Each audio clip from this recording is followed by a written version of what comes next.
Well, good evening, listeners. We are back, episode 17. I'm going to tell you, Unc, I can remember when it was episode 1.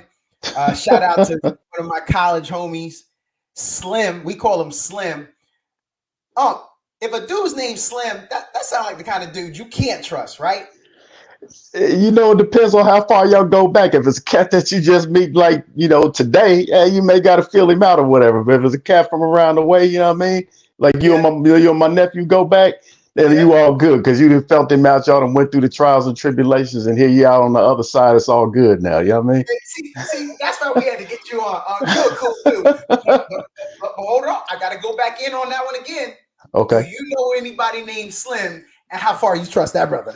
Ooh, slim. I have to say I don't actually know any cats named Slim that I could think about offhand. Oh, But yeah. I'm like kind of like this. I'm a glasses half full kind of brother. You know what I'm saying? So I think Yes, sir. us as brothers, man, we have to give each other opportunity, to kind of learn one another, understand one another, build relationships and what have you. And I think that's for us brothers, I think that's one of the best paths forward, man, in terms of, breaking down some of those communications barriers and some of the challenges that we have in kind of interpersonal relationships. So I'm a glasses half full kind of cat. Give a brother an opportunity, you know what I mean? And hey, screw me once, shame on you. Screw me twice, shame on me. You know what I mean? So We see that. We see that. Look at you. Look. Oh, see, that's what I'm talking about. That's why you in my life. right, right, yo. We don't get to that. You ain't my uncle, but I was like, yeah, this dude, we got to get this dude. So let's get into it. Yep. Appreciate everybody listening and like, subscribe, share us across your platforms. So we have a man who is called uncle by people who ate blood. Now that's respectful. Um, it might be a little annoying for him because he's like, well, hold on, man, I can't have all these nephews. Right, right. But Prentice Wells, how are you doing this evening, sir? Man, brother, life is good, man. Y'all woke up on this side of the dirt this morning, so I can't be doing half bad, you know what I mean? But beyond that, life is good. Got a blessed life, man, and when you got so many nephews around, man, you can't be doing that bad, you know what I mean? So life is good, brother. I ain't never seen nobody call someone uncle that they didn't care about. So real talk, if that many people out here think that highly of you, man, that's you living right. That means you're doing it right. Yeah, nah, I take that seriously in terms of, how I carry myself, how I represent myself in the public eye, so to speak, in one-on-one relationships. I'm not perfect, you know what I mean? But I try to do the best I can every time I step out the door because, I'm representing myself, representing my family, and also, us as brothers, man, we represent our communities. A lot of times I feel that we aren't judged as individuals, we're judged as a group, which is unfair in and of itself. But, sometimes things are the way they are. So when I have that responsibility of not just representing myself and my family, my community, but the group, then, I just have to try to take it to the best level that I can, my man. So, Mr. Wells, Yep. I don't want to abuse the uncle. We gonna come back to that. But let me tell you the background. Let me tell the listeners how this all came about. So I got a fraternity brother. It don't matter which one the divine now, that'll come out in time. I give them all up. I give them all. Ain't one better than the next. I don't never do nothing like that. We like to pick on each other, but it's all good. I appreciate the brotherhood. So fraternity brother of mine said that I had to come through and be a part of his wedding. So, we get there and we gonna have the bachelor party, and I'm pretty excited about that because I love this brother and I'm excited about that opportunity. And so the night he keeps telling everybody in the party, I'm bringing my uncle. I'm bringing my uncle. I'm Right. not gonna lie. No one said it out loud, but we all looking around like, wait, hold on, man. Why? What basketball short, dress sock wearing, 4 gold chains and a white beater on uncle are you trying to bring out with us, Right. man? That's how we felt. So Yep. we all posted up at the spot where we was gonna link up and then go do the nightly activities, and then all of a sudden I know you're older than me, but some young looking cat that looked my age come and sit down at the table with us Right. with some slick back cornrows, an amazing blazer, a nice. I saw what One you of was my wearing. favorite blazers, actually. That's a classic blazer right there. Got that over in Barcelona, Spain, a bunch of years ago. That's one of my favorite blazers, man. That thing was right. So you had me on the fashion tip. I mean, I was Right. giving you the side eye, but I appreciate the flavor you came with. So then we looking like, man, who this dude that sat down with us? Now ain't none of us thuggeroni, but Right. it might have crossed our thigh. But you about to get jumped out, bro. You supposed to be at another table. Right. So then my fraternity brother takes it a little further to say, yo, this is Unc. And we all looking at each other before we gave you a second look, like, how? Right. Is this the uncle that's like a year older than you? Is this the uncle that's younger than you? Why he looks so smooth? This ain't, you were not what we were expecting. Right. It was tough. Right? So the night went on, and then we realized this is a cool cat. And I think, if I remember correctly, you spent the entire night with us. You didn't try to try to bow out on us like we would have expected an uncle to do. Oh yeah, no, I'm out there for the long haul, brother. I take it out. I got to bring it back in, baby. You know what I mean? So you did. So I immediately, man, I was drawn in like within that first hour, and that was over a year. That was almost 2 years ago. Yep.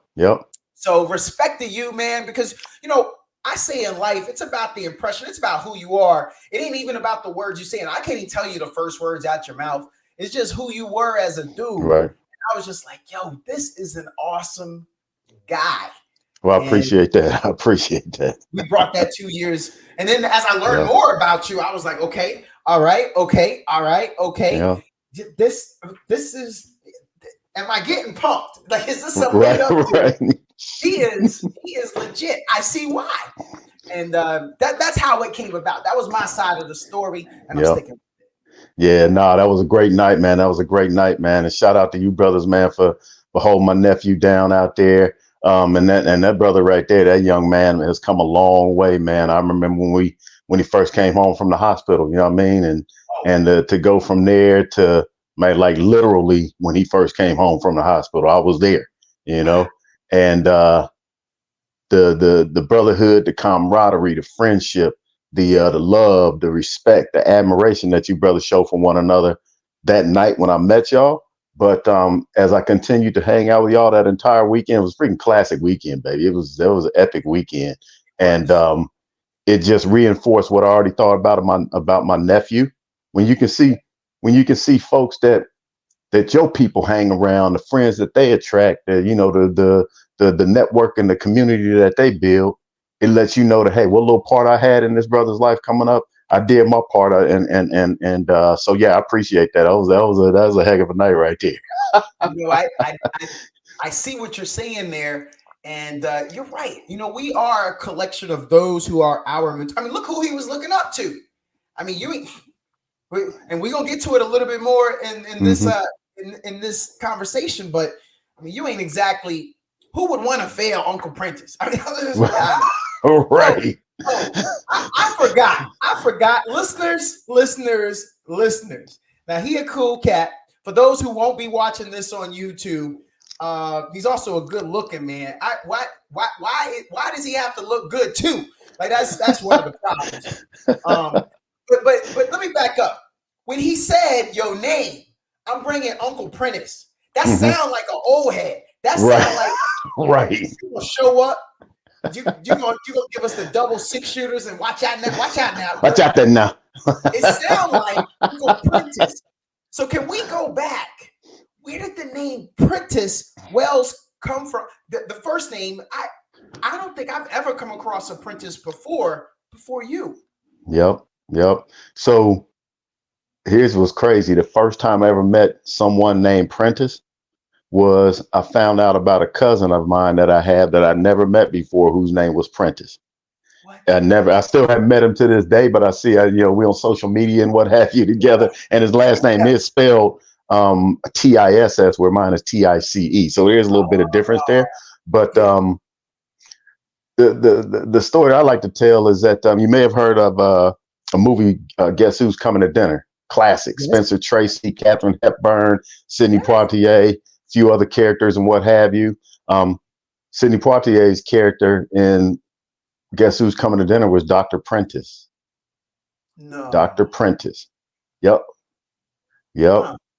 And that's my story, and I'm sticking to it in terms of where my name comes from, because it sounds pretty cool, actually. So, when you up there with Sidney Poitier, you can say, Yes. your name in the same breath as that brother's name. You know what I mean? So you can't be in bad company with that. So that's my story, and I'm sticking with it there, Chief. Well, the culture. I mean, that brother is black royalty. He Oh, he yeah. he knew it. He carried himself with swagger. He turned down certain Yep. roles to Yep. preserve the integrity of who he was and what he Yep. wanted to project. He said, "I Yep. can go without that check." Man, Sidney Yep. Poitier, man, icon. Yep. Yep. So let's go back. Tell us where you're from, brother. Born and raised in Dayton, Ohio, man. Midwestern boy, got that Midwestern ethic. Come up in a, I'd say, middle class family. We wasn't on the higher end of the middle class spectrum, but we wasn't poor either.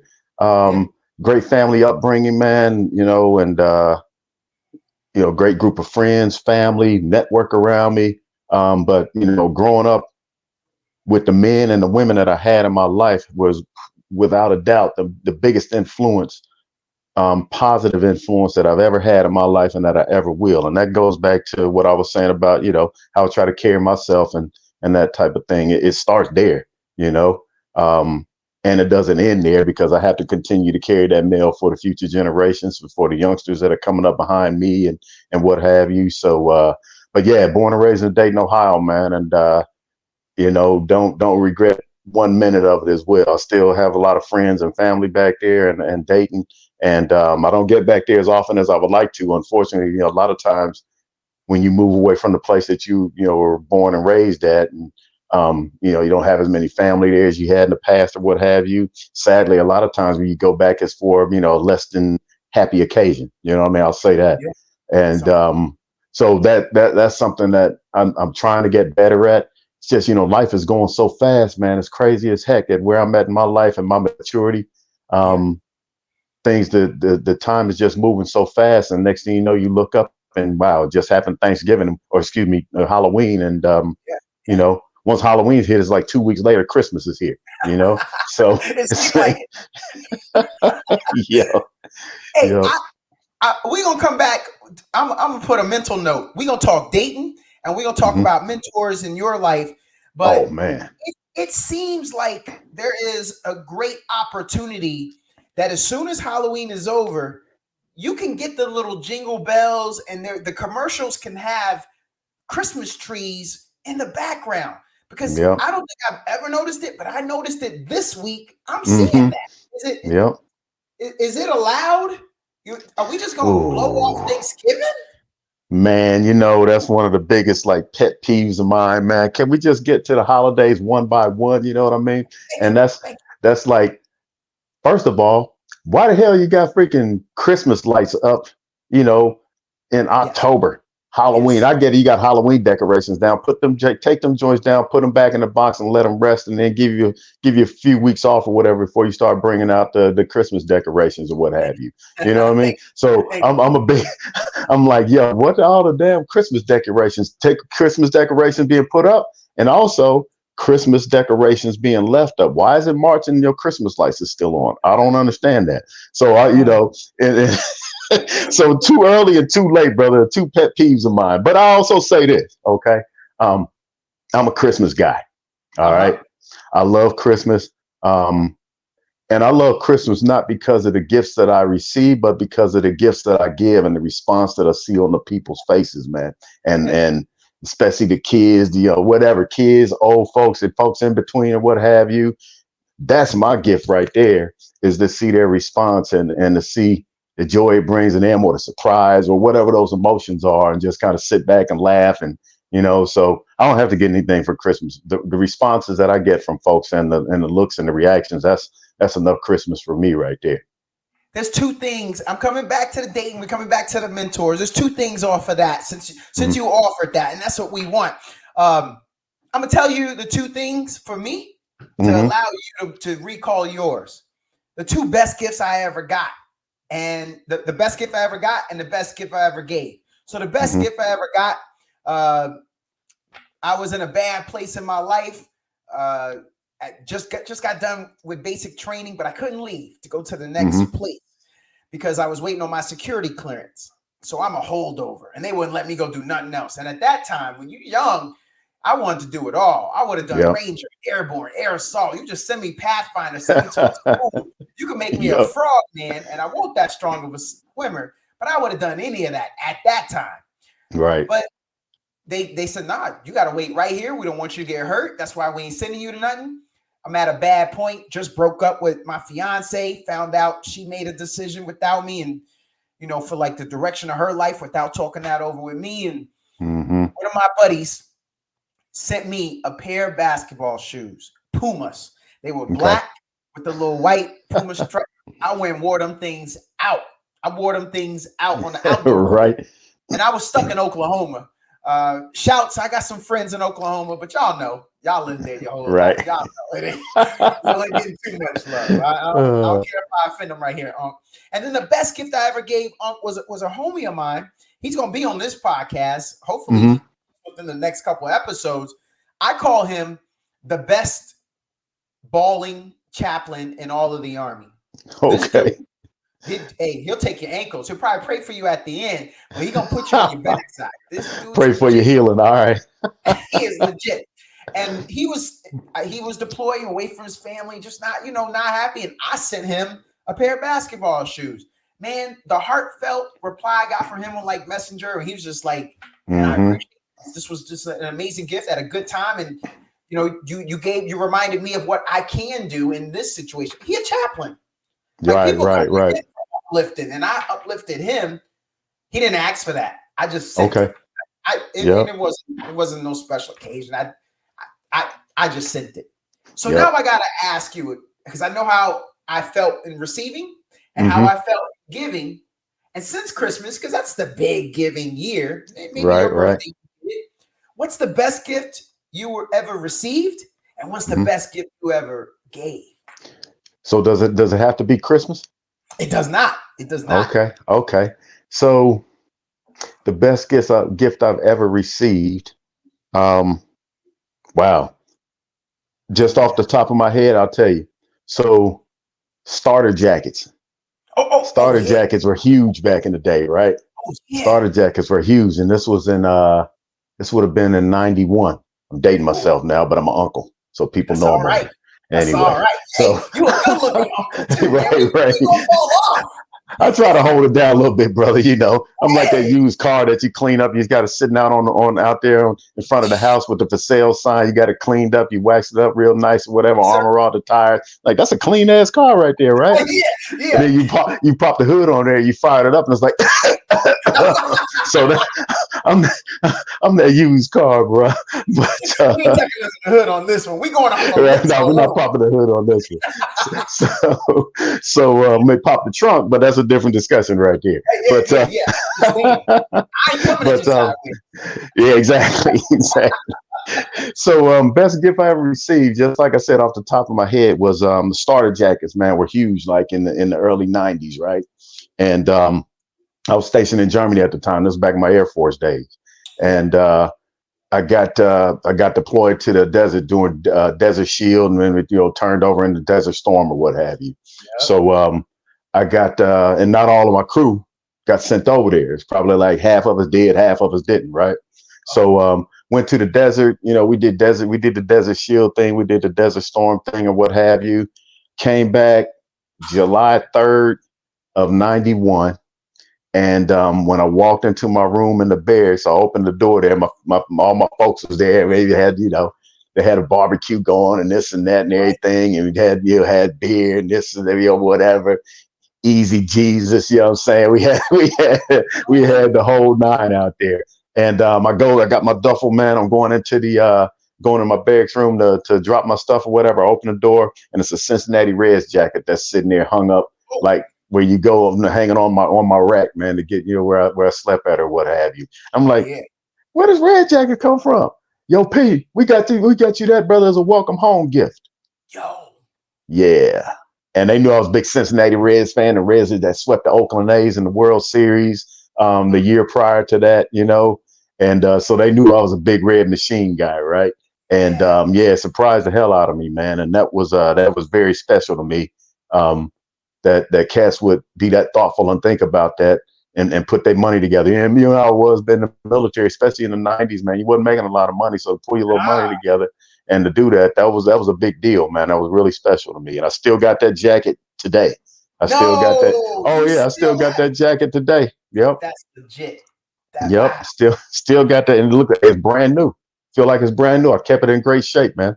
That's probably Help me out with something that you mentioned there. So this was after the Pete Rose years. This before Barry Larkin and before King Griffey came back. That was before Griffey came back, but it was during the Larkin years. Eric Davis, them cats was playing back then. Yep. Yeah. Chris Sabo was at third base. Yep. So Red October was what they had on the cover of Sports Illustrated at the time. Yeah. Didn't Eric Davis also, he did the Dion? Wasn't he also a football guy? Not pro football. Okay. Not pro football. But that was ED. I ran into ED out in Scottsdale a few years back. I was out there playing golf or whatever, having to run into him at a lounge spot out there. Yep, still looking good or what have you. And I was like, you just hanging out there at the bar or whatever. I was like, yo, ED, what's up, baby? He was like, hey, what's up, brother? I was like, yeah, brother. I remember when you hit that home run and caught that ball out there in center field there for the Reds to save that game for us against the A's. He got hurt that game too and was out the rest of the World Series. Yep. Wow. Yep, off of a diving catch. I think he had like a lacerated kidney or something the way he landed on that. But so we connected right there. We was chopping it up the rest of the night. Yep. That's cool that you got to run into him. Okay. Yeah. So that starter, that actually, I was gonna ask you back in those days. You admit being a Midwest guy. You know, I'm unapologetically East Coast. I'm an Army brat, lived all over, but where you're from during those times, what if somebody rolled through Dayton and they was rocking a UNLV, University of Michigan joint? Did that go over? Because I know Michigan being right next door to Fab Five. I know yeah. You can't get away with either one of those? You can get away with a UNLV jacket. Okay. You can get away with that because you just don't know no better, right? Okay. But yo, you can't roll through Ohio, baby, especially not southwestern Ohio, where I'm from, Dayton, Ohio, about an hour, 15, 20 minutes away from the shoot. Yes, where the Ohio State Buckeyes play at. You can't roll through there pushing a Michigan, a U of M, freaking maize and crappy blue, whatever, jersey, muck Fishigan type of. You can't roll through there like that, man. What your bias is showing. Oh yeah, that's big bias, and I'm that's probably the only time I'm biased against something. Is U of M. Okay, the Tetons, the team up north. That ain't. Can't do that. What did they do for the game? What did they do for college ball? None of that. Even decades later, for those who can't see on camera, he pulled back. That sounds like a no. He didn't even say it yet. Nothing. So I'll say this. What they did for college football was some great rivalries. I mean, Ohio State Michigan rivalry in football is like one of the biggest, if not the biggest, rivalry in college football. I can't wait. Ooh, it's gonna be, and I tell you what, boy, my Buckeyes and their slow starts on offense, man, will be the freaking death knell of us if we don't start faster. Playing against the better teams. We've been lucky because we haven't been. We beat Notre Dame, we beat Penn State, whatever. We beat ranked teams, but you can't come out against the teams like Michigan and getting in the playoffs and all of that, starting out slow on offense. You got to come correct out the gate. Harbaugh's been making these last few years with his draft classes. He got talent on talent on talent. He got some talent too, stealing signs, but I'm not gonna get into all of that. It's not proven. So, man, innocent until proven guilty with an asterisk with the Muck Fishigan crowd. You know what I mean? But so I'm not gonna say that because here's my thing: if you caught cheating, Michigan, Ohio State, North Kakalaki, I don't care who you are, you need to suffer the consequences. So I'm gonna reserve my judgment for that until the facts come out. But it wouldn't Right. surprise me knowing the character of Michigan Wolverines football and and the Jim Harbaughs of the world, knowing that character, that it wouldn't surprise me if those allegations were true. But I'm gonna reserve my judgment. So let's go to the best gift you ever gave, because that was a doozy right there. Ooh, I'm wee. feeling that jacket, man. That was The awesome. best gift I ever gave. Oh, And I'm basing it off of like the person's reaction or how you felt when you gave yep. it, not a dollar So amount or anything. the best gift I ever gave was it was what, 2 years ago, 2 Christmases ago, or was it last Christmas? Well, it was 2 Christmases ago, but it continued last Christmas as well. So Yeah, the wife and I sitting at home, during the holiday season. I'll say I don't know exactly when it was, but it was after Thanksgiving. Um, Watching the local news one night, and they were talking about the local food banks and how they were low on turkeys and hams and this, that, and what have you. And so I saw that, and I was like, you know what, baby, we need to do something about that. You know, and my wife and I, man, we blessed, we worked together, man, over the years to, kind of, do well as, and what we do and our little craft and what have you. And, we got to the point where we got a few resources and what have you. And when I yeah, saw that article, I said, you know what? We got to try to, erase some of this deficit in turkeys and hams and stuff at these food banks, right? So I got got up the truck, man, got in the truck, and I just went around the grocery stores and bought as many turkeys and hams as I could. what? And they, some places they only sell you like two at a time or something like that, right? So I get two or something, but I see somebody like at the counter or like at the local grocery stores, you regular over there, know you, what have you. You say, hey, so and so, hey, I saw this thing on local news about low on turkeys and hams or what have you. I know you're only allowed to get two turkeys, two hams, but let me buy a bunch of these because I want to take them to the food Yeah, banks, right? yeah. So I did that to the local grocery stores here. So I bought the first load was, I think, 20 turkeys and 20 hams. Mm-hmm. Um, and then I dropped them off at the Second Harvest Food Bank there in San Jose. And then Yeah, the next day, I went and hit the some other grocery stores in the San Jose area and did the same thing. And I took another 25. I think I try to get the same amount. If I get 20 turkeys, I get 20 hams or what have you. I think it was 25 turkeys and 25 more hams that I took them to this other place. I think it may have been St. Vincent, or I can't remember the other one. It was a place that I do some community service 3-4 yeah, times a year with my firm. And I yeah. work at different, food banks and this, that, and what have you. But I thought about this other place, and I took another load of turkeys and hams over there. And I didn't get to see well, so when I dropped them off at Second Harvest, I just pulled up. I went up front there, say, hey, I got a load of turkeys and stuff here, whatever, you drop off. Okay, we'll go around there to the dock. So I found a dude working out there, and I told him what was going on. He said, all right, yeah, we'll pull up to this loading dock here, and I'll grab the dolly and whatever and unload the things for you. So back to ride up, he started unloading. He said, go over to that office there, and they give you the paperwork, the receipt for your donation or whatever. All right, cool. I'll go to the office there, and as I'm walking here, I hear a lady on the phone or what have you, and another guy talking was like, yeah, we just got a bunch of turkeys and hams that came in out of the blue, so we're gonna get them on the truck and we'll get them out there to the church, as quickly as possible. Those were the turkeys and the hams that I took over there at Second Harvest. So I didn't get to see the reaction on the folks' faces that received the turkeys and ham. I didn't need to see the response because I know what the response was. You Yeah. know, I know what the response would have been if I was in that situation and getting close to Christmas, and you're unable to put food on the table or celebrate a holiday or what have you. But Yes. so that was like 2 years ago, and I did that last year, and will continue to do that until I can't do it anymore because I know that is making someone's life better. Is it changing their entire life? You never know. Hey, maybe it is, but at least for a couple of days, if you can have some joy in your life, and you able to give your kids a good meal and what have you, then I've done my job, man, and I don't need any. I didn't need a receipt. I don't even know if you even deducted that from, taxes or what have you, because at the end of the day, it's just a drop in the bucket in terms of what those folks need. So if make a difference in a person's life for a couple of days, a year, or whatever, then hey, then I'm all with that. So that's my best gift I receive and the best gift that I've given. Yeah, I know that feeling. My fraternity, we do.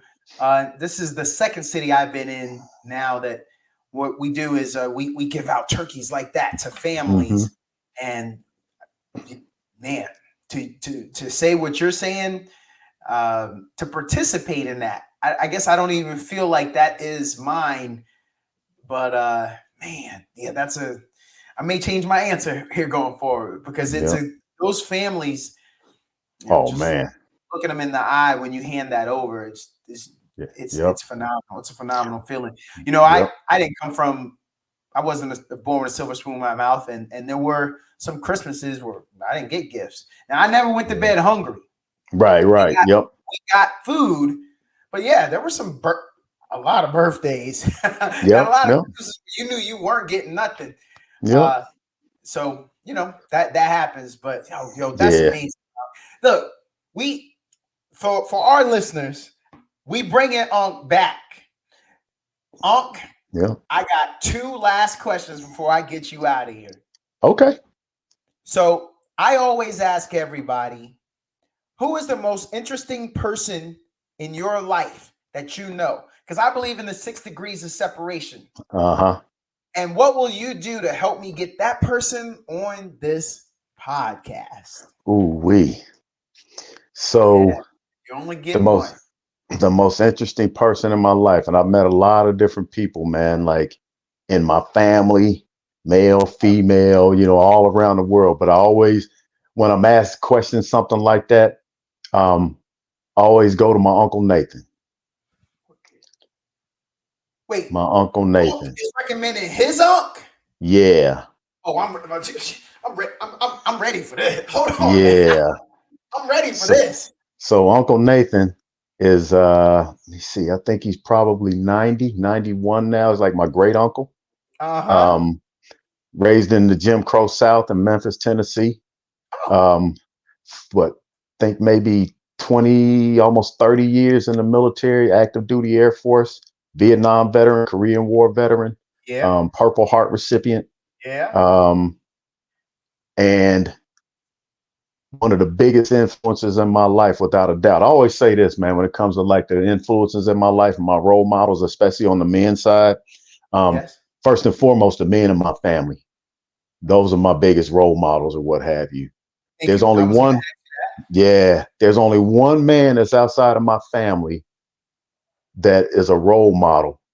In addition to my only role models, man, are my family members, my brothers, my uncles, and what have you that I came up with. The only person outside of that circle, man, Muhammad Ali. The only person outside of that circle, man, Muhammad Ali, that could raise to the level of the positive male role models that I had in my life and my family. Muhammad Ali. Yep. So one of the biggest regrets is the fact that he had to step away from his title because of his views on the Vietnam War. When we look back on that, he was ahead of his time, and we should be embarrassed about that. Yeah, exactly. So for me, like my Muhammad Ali and my family is my Uncle Nathan. So I mean, he's the family genealogist as well. He's traced our family's roots, man, back to slavery times with a guy named Sam Savage, and I got the paperwork. Come on here before. I'll show you the paperwork. I got pictures of the stuff that he's gotten from the actual census records, the first census that was taken after Reconstruction, or during Reconstruction, or post-slavery. Samuel Savage was in that census survey that was taken, and he was 100 years old at the time when the survey was taken. What? Yeah, and I often ask myself, because I don't think my uncle found this out or not, but was he born into slavery and was in slavery 100 years, or was he born a free man in Africa or wherever and was thrust into slavery? Is the question that I have. But the knowledge, man, that I gained from Uncle Nathan over the years, man, he was like one of the biggest reasons why I like to travel and why I've always thought that the art of the possible for me was something that I could achieve in terms of my dreams and hopes and things that I wanted to be, was because two things. Mama made us read a lot, you Yeah. know. You had weekly reader and you got the books in, and I remember books. There was one book in particular that I remember. I have a remake of this, a copy of this book that I bought at the local Goodwill store a few years ago, but a book called Stories from Around the World. And it Yeah. has stories like Romulus and Remus, the Emperor's New Clothes. Um, wow, I can't remember some of the names of the stories, but um, when I read a lot and stuff, my imagination would take me to different places or what have you around the world. Little kids got the most craziest imaginations. They can think that they're actually somewhere and they be right there in their little playroom, but that in their minds they off on the moon or in space or Yeah. wherever, or some far off land. So just as a little kid, I had those types of influences as well. But the difference maker for me is that my uncles, like Uncle Nathan, when they came home from the military and they talked to me, bring little trinkets and pictures and stuff from when he was over in Korea and Vietnam and Japan and this and that. And some of these pictures of these artifacts that he had or what have you, I look at these things, I say, oh, shoot, that's the same thing I saw in that book that I was reading. So it made me realize that the things that I was reading and my imagination was taking me away, brother, that I could actually do these things, man, because I saw the examples of my uncles and them doing that. Yes. And so when he would come home, he, like I said, he'd bring stuff for mama and for the ladies or what have you. You always get stuff for your moms, your aunties, this and that, what have you. But he brings stuff for the little cats too. You know what I mean? Some little whatever. And and he always take me to the Air Force Museum in Dayton, Ohio. That's where the National Air Force Museum is at, is in Dayton, Ohio, or Wright-Patterson Air Force Base. Okay. Did not And know that. yep. So I used to spend a lot of time with him, and he used to tutor us and stuff. I remember he used to tutor me. This was after he had retired and he moved to Dayton. He used to tutor us. I remember I wasn't good. I wasn't that good in algebra. I was pretty crappy, actually, probably because I was lazy. I'm still functionally lazy, but I've been able to deal with that. Yeah. But anyway, I remember one time I was getting tutored, and my boy Hank was there, right? And something happened. His mom found out, and I was over his house one day, and Prentice, I heard your uncle was tutoring you at the house on algebra. Yes, ma'am. Yes, Miss Grant. He tutoring me over there. He's like, yeah, that's good. Hank, you need to go over there and get tutored with Prentice. Oh, Mama, I don't need to go over there. It's like, no, you're going over there and get tutored with Prentice. You think your uncle would tutor you? Oh, yeah, he'll tutor him. He gonna laugh at me. So, and to this day, man, my man HG always ask about Uncle Nathan, man. He always ask about Unc, you know what I mean? So that was my Unc, where, when we opened this up, we were talking about, everybody's uncle or what have you. That was my Unc, dude. It was Uncle Nathan, just from the respect of who he was as a man and the way he carried himself and the stories that he would tell us. And he not just the stories of his military travels, but he also told us stories of growing up in the Jim Crow South and the things that they had to do as kids, and the humiliation and the oppression and the challenges that they had to deal with during that time. So it was kind of a mixture of, funny stories from him in the military and him taking me under his wing and, to the Air Force Museum and stuff like that, but sitting us down and telling these stories about how it was growing up in the Jim Crow South. And one of the biggest chips I carry on my shoulder right now, brother, is looking back at Uncle Nathan and my grandparents and other relatives and ancestors. I spent a lot of time in my life in Memphis, Tennessee, because that's where my family comes from, right? But one of the chips I carry on my shoulder is that seeing what folks made of themselves and what they were able to achieve in their lives as individuals, having grown up in the Jim Crow South and dealing with all of the trauma and the PTSD and I could tell you some stories about different things, man, that I've heard that would just to this day make me misty listening to and telling those stories or what have you. Yeah. But one of my biggest motivators, one of my biggest chips that I've carried on my shoulder is knowing that, you know what, if these brothers and sisters can achieve certain things and for themselves and for their families, and having gone through what they went through and raised in the environment they were raised in. I don't have to deal with all that. We Nah. got to deal with our form of it today, but we ain't dealing with the Jim Crow South type of stuff now. There's folks that's trying to take it back, and I'm not going to get into all that right now. That's for future discussions. Yeah. But if they can achieve those things, then I don't have any excuse, man. I have Yeah. zero excuses. Because yeah, I mean, I'll tell you one story. My grandmother, Yeah. mama, girl growing up, you know, it wasn't a lot of opportunities for black folks, but you could become a nurse, you could become a school teacher, you could become a mortician. There are other things that you could become. The more I'd say dynamic the position that you were trying to achieve, the tougher it was to achieve it, to be an engineer, an architect. My nephew is an engineer now, you know, on the Yes. backs of those that came before us and what have you. Yeah. But as a young girl growing up and stuff, and a lot of girls today, man, young women today, you know, have dreams of becoming a nurse, right? Yeah. And she was good in school, and she got the grades and things like that that she needed to qualify for this nursing program. And nursing program, ultimately, if she was accepted and what have you, she would have been able to go to Chicago and leave Memphis and go to school and training and stuff up there. Would have changed their life. You just can imagine how that would have changed their life. So filled out the application and everything, and got some good news back. Got some good news back, man. Got accepted to the program. You know, like wow, got accepted to the program. So other information was coming in, and information that came in.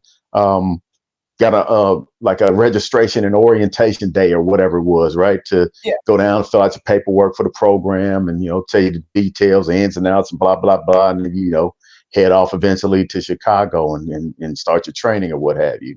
Well, Mama, she got down to the you know, the place where she was supposed to go to school or wherever this was at, where she was supposed to go to, you know, sign up and do the orientation and all that, and got up there and, hey, you know, I'm here for the program and blah blah. Oh, gal, you can't be in this program. This ain't program in for Negroes. What? Yep, yep. And telling you that story now, brother, it breaks my heart telling that story right now, because you can imagine a young person that has worked to achieve certain things and that actually did achieve what they needed to achieve to be a part of this program, Yes. to have gotten down there and to be turned away for nothing other than your color. Yes. You can imagine the impact that had on her. And to the day that she passed away, and I was there when it happened, I believe that was always an empty place in her heart, an empty place in her life that could never be filled, even though she had a beautiful family, a beautiful life, you know, Yeah. achieved a lot and what have you. There's some personal, you know, things that you want to achieve as well. And I believe that was probably something that she, you know, was probably sad about her entire life, man, you Yeah. know? Yeah. So that, I go back to what I was saying before about I have zero excuses Yes. about being able to go out here and try to, you know, get my hustle on or what have you, and try to achieve something, because I didn't have to go through that. We didn't have Right. to go through that. We have things we have to deal with today, but there's very slim chance that you will show up somewhere and have been approved for something and will be turned away now because of your color. Does it still happen? I would venture to say it probably does. We just don't hear about it. Maybe we do. It's a local story or what have you. But yeah, man, that and that's just one story, dude. I could sit here and we could do a whole podcast talking about those types of stories of lessons that I learned Yeah. from my ancestors and what have you. So, you know, it may I will try. It may be tough to get Uncle Nathan here on the podcast, man. But I tell you something, if I'm able to do that, bruh, because he's like 90, 91, 92 or what have you, but he talks like you and I are talking now, bro. Yeah. Yeah. Yeah. And Yep. I promise you, Yep. I will make it fun. And for your family, who's been nothing but amazing for me, for your family, that'll be archival footage. I mean, we putting that stuff on wax for all time. For those who may not even have heard it, for the younger generation. So now I'm excited. So yes, do what you can. Let him know if it's got to be something as easy as a phone call. If he feels that it's comfortable, if there's someone in his circle that can't really help him, whatever way we could do it, I would love it. Yeah, I think it would be actually a pretty cool experience, man, to try to do that. Because, man, just an amazing guy, man. Wow. And with a life that lush, if I can make it good, if my journalistic skills are what I think they are, I can maybe get a part 1, a part 2, part 3, because I can't cut that off. You took me down too many paths. I mean, there's like part 1 is Memphis. Yeah. No, man, military. You know what I mean? Dude, I mean, who he is and the impact he had on his family and how he views the family it sounds like he's the patriarch at this point. In some regards, he is, because I mean, hey, as folks get older, man, the ancestors, continue to move on, you know what I mean, and become a part of our history, So I would venture to say,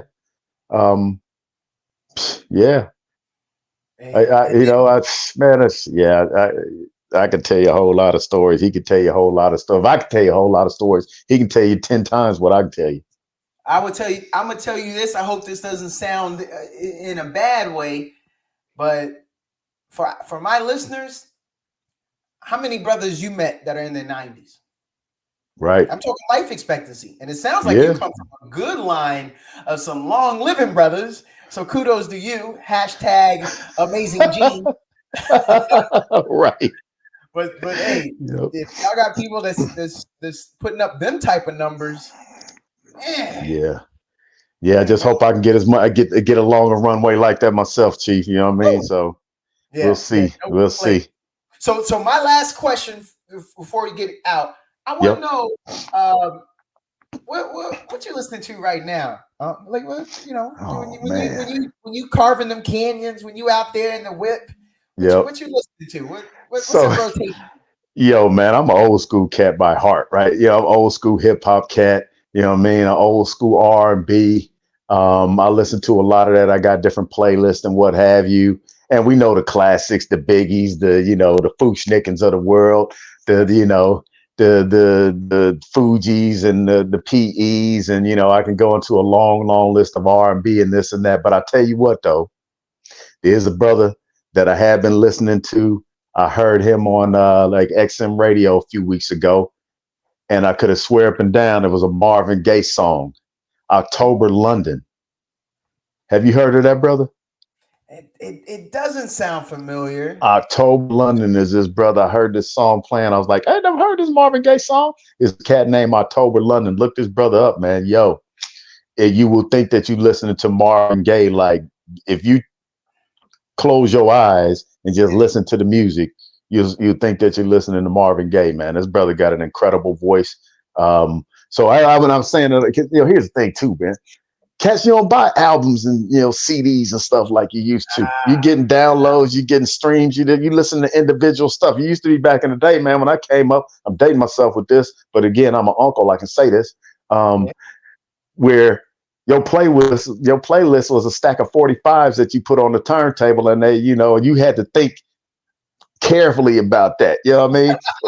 Or you had that album that you put on the night I fell in love, that Luther Vandross, you let it play front back all the way through. You didn't have to, that song ain't no good. You got to go to the next song. Nah, you just let it flow, baby. You just let it flow. A lot of Earth, Wind, and Fire stuff I come up with. You just let it flow, baby. So that's the type of stuff I came up on, man. So it's tough to, I ain't hating on the acts of the day. You know what I mean? Because they got talent, they got skills, they got art. But for where I'm at and the vibe I'm trying to have and what have you, is just not working for me. I guess individual songs and what have you that I listen to, but it's a whole lot of monotone. There's a Yes, whole sir. lot of that going on, man. A Yes, whole sir. lot of wow, so Yes. I need to hear some singing, bro. I need to hear some singing. You know what I mean? That's so. Again, I ain't hating on the acts that out here. Cats got talent. They making their money. Ladies got talent. They making their money. I ain't hating. I'm congratulating. But for me Yeah. and my choice and where I'm at, I'm in something a little bit more smooth and mellow. You know what I'm saying? Mm-hmm. Yep. I like it. Hey, I appreciate you coming on Yep. and letting it flow. This was amazing. I knew what I was gonna get before we even got it, and now when I walk away, I'm saying I would have paid twice for this. All right. All right. Well, but no, man, it That's was a good value. experience too, man. I feel Yep. like I got that value. Yep. Well, I'm gonna tell you something too, brother. I appreciate you as well, because when I met you that first night when you went back, the bachelor party or what have you, I knew you was a quality brother. Leading up to that, I knew you was a quality brother because you was hitting me up, trying to, let me know the details of what was going on for bachelor party, where we hooking up at, and all of Yes, these sir. different things. And I knew you was a cool brother from that. But when I got to meet you and we got to chit chat and what have you, and like I said, I saw the brothers around, the frat brothers and what have you, man, the way y'all, hung with my nephew and this and that, it's always cool when you can see your folks that's gone out in the world, the youngsters behind you, and the relationships. But most of the time, it's cool Yes. to see the Yes. relationships that they built. There's Yeah. other times when it's not, but in these Yes. times that I'm referring to, it was excellent. That because just a bunch of positive brothers around, man. And, everybody out there ain't no static and this and that, no beef or what have you. It's one love. Folks was just getting together, doing their thing, and made me feel like, yo, I felt like a part of the crew, man. I felt like K.A. Psy. I was like, what the heck? He Yeah, died. yeah, yeah. So no, I appreciate you, man, and what you brought to my life and what you brothers brought to my life and to my nephew's life as well, man. So this is the first one, but it won't be the last. And I'm looking forward to it. Everybody, like, subscribe, follow. We will have quality content like this. You know the man now, and I know y'all gonna want him West back. Side, baby, West Side. Prentice Wells, the pride of Dayton, Ohio. Thanks, P-Funk. You're welcome, appreciate my you. brother.